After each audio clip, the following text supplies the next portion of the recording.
tasted fire, I'm ready to come alive. I can't just shut it up and fake that I'm alright.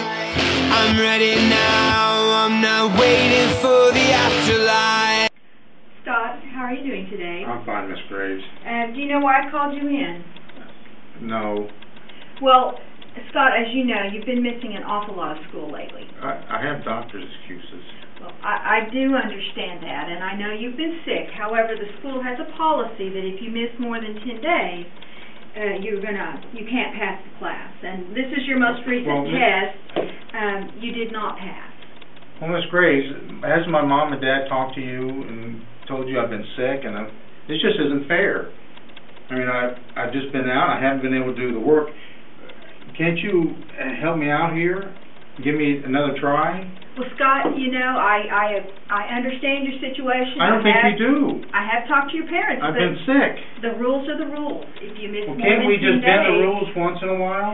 I have to treat everybody equally, Scott, and if I... This just doesn't seem fair. I've been sick. I've been very ill. I can't do...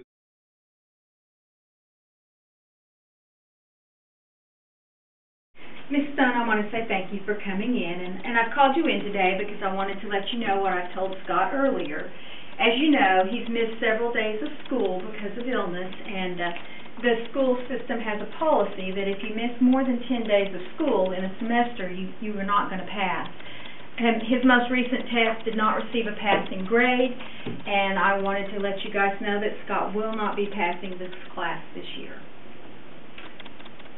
I can't believe, Mrs. Graves, that you would actually load something like this that is so unfair on Scott, who has had to deal with so much other stuff this semester.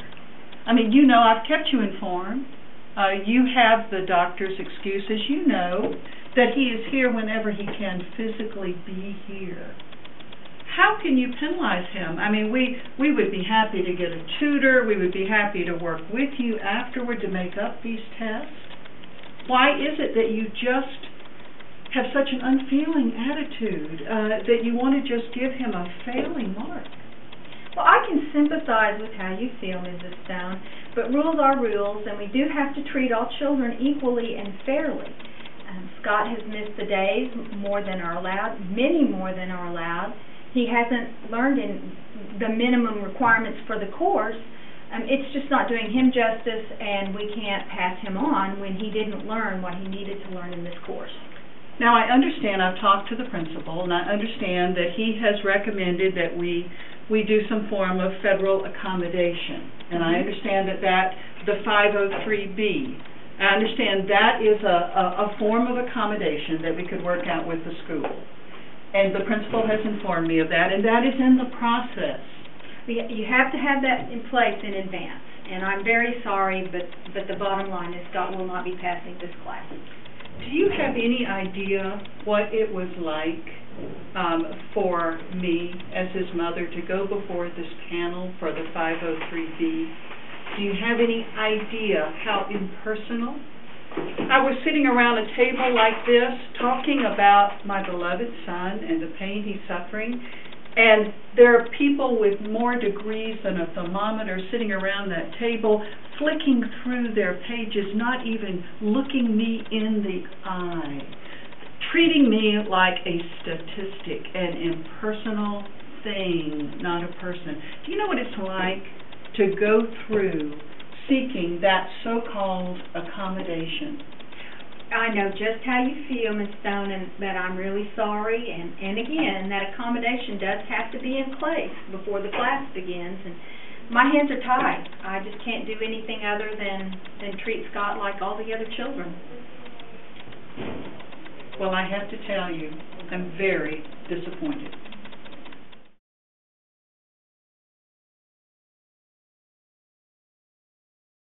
Scott, wasn't that a wonderful sermon? That was my favorite hymn. No.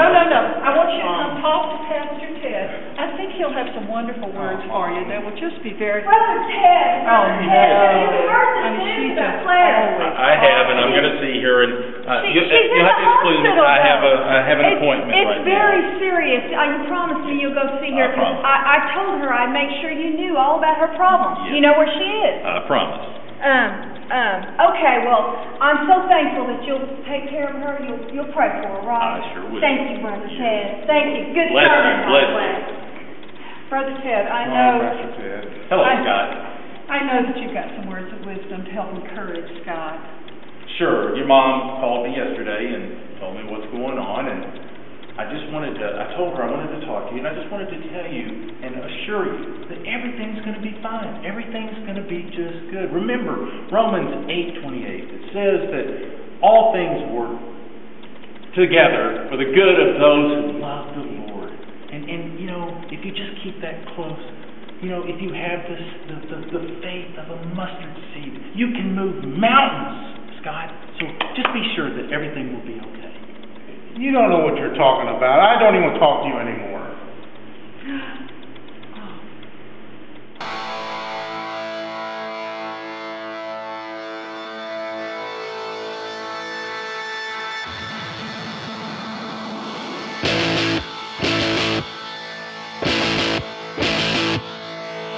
I tasted fire, I'm ready to come alive.